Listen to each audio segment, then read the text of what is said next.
Welcome to செல்வி சமையல். இன்றைக்கி செல்வி சமையலில் நம்ம ஒரு சூப்பரான கொழுக்கட்டை ரெசிபி தாங்க பார்க்க போகிறோம். விநாயகர் சதுர்த்தி ஸ்பெஷல் ரெசிபிங்க. நம்ம எப்பொழுதுமே ஒரே மாதிரி வெள்ளை கலரில் தான் மேல் மாவு இருக்கும், அந்த மாதிரி செய்வோம். அதுக்கு பதிலாக ரொம்ப அட்ராக்டிவாக இருக்கிற மாதிரி சங்குப்பூவை பயன்படுத்தி ப்ளூ கலர் ஊதா கலரை உருவாக்கிட்டு நம்ம செய்ய போகிறோம். வாங்க எப்படி செய்கிறதுன்னு பார்ப்போம். அதுக்கு முதல்ல ஒரு கைப்பிடி அளவுக்கு சங்குப்பூவை எடுத்துக்குங்க. அது நல்லா தண்ணியில் 2லேருந்து 3 தடவை நல்லா வாஷ் பண்ணிக்கலாம். ஏன்னா அதில் தூசி மண் எல்லாமே இருக்குங்க. அந்த கொடியிலேருந்து தான் நம்ம அந்த பூவை பறிக்கிறோம். அப்போ 2-3 தடவை நல்லா அலசிட்டு ஃபில்ட்ரு பண்ணி எடுத்துக்கலாங்க. இந்த மாதிரி இது நேச்சுரலாக நமக்கு கிடைக்கக்கூடிய கலருங்க. நம்மளுடைய உடம்புக்கு எந்த பாதிப்புமே கிடையாது, நல்லது தாங்க சங்குப்பூ. சங்குப்பூவை பயன்படுத்தி டீயும் போட்டு குடிக்கலாங்க.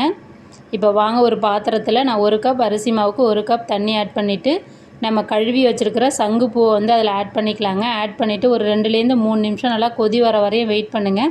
கொதிக்க அதோட ஜூஸ் கீழே இறங்கும் பாருங்கள். கலர் நல்லா மாறி ப்ளூ கலராக எப்படி இருக்குது பாருங்களேன். அப்படியே கண்ணில் எடுத்து ஒத்திக்கலாம். அந்த மாதிரி சூப்பராக இருக்குங்க. நம்ம கொழுக்கட்டைக்கு மாவு பிசைகிறப்பையும் அந்த கலர் அப்படியே வருங்க. இப்போ நல்லா கொதிச்சிருச்சு, அது ஒரு ஓரமாக இருக்கட்டுங்க. இப்போ நம்ம பூரணத்துக்காக நான் இன்றைக்கி வேர்க்கடலை பயன்படுத்துகிறேங்க. வறுத்துட்டு தோலை நீக்கிட்ட வேர்க்கடலை ஒரு 1/4 கப்புங்க. வாசனைக்காக 5 ஏலக்காய் ஆட் பண்ணிவிட்டு நல்லா இந்த மாதிரி பொடிச்சு எடுத்துக்கிறாங்க. ரொம்ப நைஸாக இல்லைங்க, கொரப்பாக அரைச்சி எடுத்துக்கலாங்க.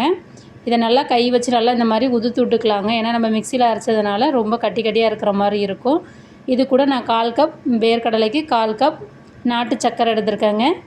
உங்களுக்கு இன்னும் ஸ்வீட் வேணால் நீங்கள் எக்ஸ்ட்ரா போட்டுக்கலாம். இது நார்மலான ஸ்வீட்டாக இருக்குங்க. இப்போ நான் மிக்ஸ் பண்ணிட்டேன். பூர்ணமும் நமக்கு தயாராகிடுச்சிங்க. இப்போ நம்ம கொழுக்கட்டைக்கு மேல் மாவு எப்படி தயாரிக்கிறதுன்னு பார்ப்போம் வாங்க. அதுக்கு முதல்ல ஒரு வாணலில் 1 கப் அளவுக்கு அரிசி மாவு நான் இன்றைக்கி எடுத்துருக்கேங்க. நான் கடையில் வாங்கின நார்மல் அரிசி மாவு தாங்க எடுத்துருக்கேன். இது கொழுக்கட்டைக்கு உரிய மாவு கிடையாது, நார்மலான அரிசி மாவு தாங்க எடுத்துருக்கிறேன். பச்சரிசி மாவுங்க இது.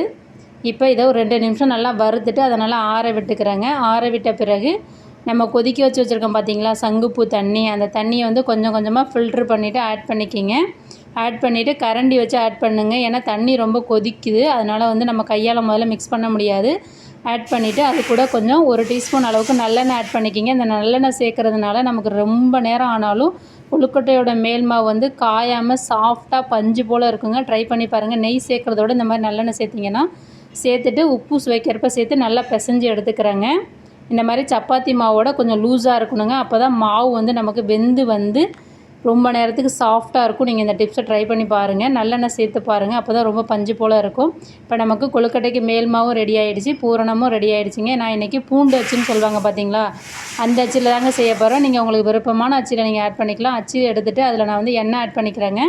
நல்லெண்ணெய் ஆட் பண்ணுறேன், நீங்கள் நெய் வேணாலும் ஆட் பண்ணிக்கிங்க. ஆட் பண்ணிவிட்டு இந்த மாதிரி அந்த நாப்பை வச்சு அதை க்ளோஸ் பண்ணிவிடுங்க. க்ளோஸ் பண்ணிங்கன்னா நீங்கள் கையால் ரொம்ப இறுக்கி டைட்டாக பிடிக்கணும்னு தேவையில்லை. அப்படி இல்லைன்னா நீங்கள் கையால் பிடிக்கிற மாதிரி இருக்கும்.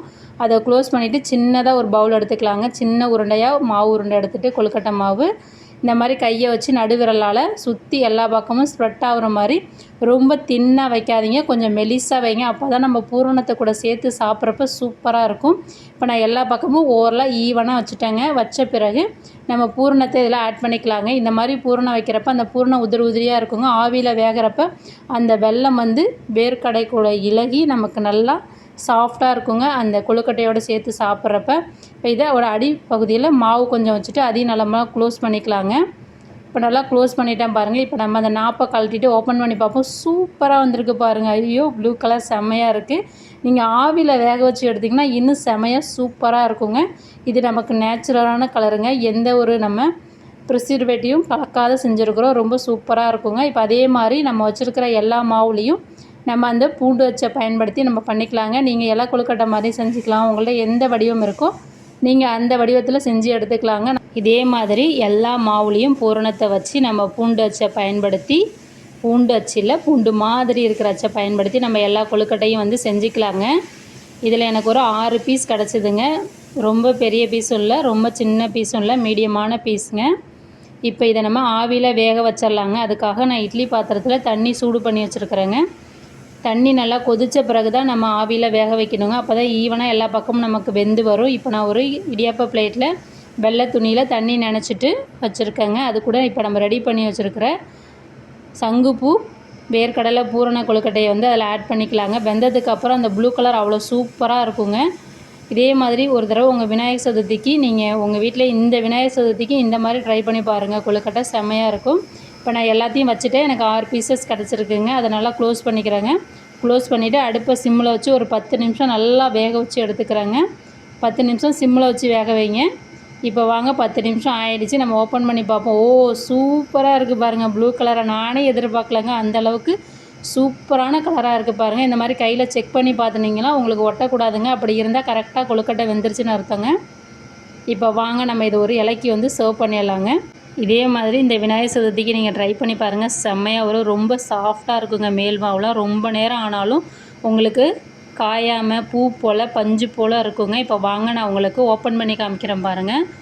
செம்மையாக வெந்து வந்திருக்கு பாருங்கள். பூரணத்தோடு அந்த மாவோடு சேர்த்து சாப்பிட்றப்ப இந்த வேர்க்கடலை சங்குப்பூ பூரண கொழுக்கட்டை செம்மையாக இருக்குங்க. இந்த விநாயகர் சதுர்த்திக்கு செஞ்சுட்டு சாமி கும்பிட்டுட்டு சாப்பிட்டு பார்த்துட்டு எப்படி இருந்ததுன்னு சொல்லுங்கள். நம்ம சேனலை லைக் பண்ணுங்கள், ஷேர் பண்ணுங்கள், சப்ஸ்கிரைப் பண்ணுங்கள், கமெண்ட் பண்ணுங்கள். Thank you very much. நெக்ஸ்ட் வீடியோவில் பார்ப்போம்.